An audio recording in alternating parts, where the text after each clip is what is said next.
Hi everyone, my name's Alyssa Strickland, and for this week's discussion forum, I will be discussing a time that I was in a different environment and how I felt, how I behaved, and what I thought about it.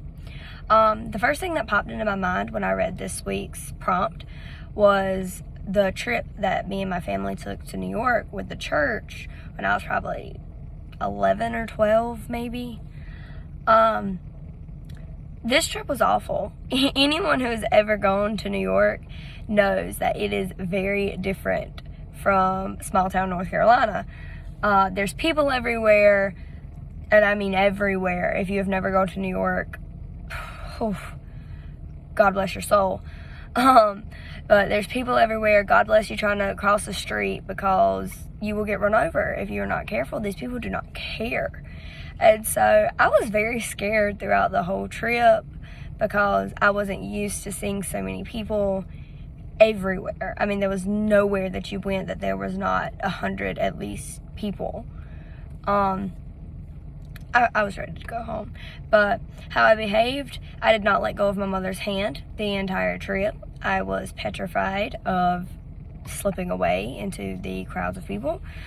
And I just thought, wow, there's a lot of people here. Because I was young, I really didn't realize what happens in big crowds of people. And now, as I'm older, if I was going back into New York City with all these people, with the knowledge that I have now, I would have been probably a lot more scared knowing how much crime actually takes place in New York City. I would still feel scared just because it's a scary place, honestly. If you've never gone, it's a really scary place to be.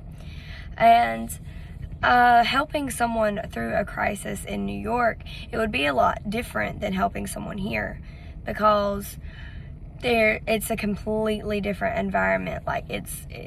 I experienced immediate culture shock when we got there, and helping someone go through a crisis there would be a whole lot different than helping someone go through a crisis here. They're used to these big crowds of people. They're used to crime, and it would probably not come as much of a shock to them as it would to me. So I would still feel scared, but I would behave differently.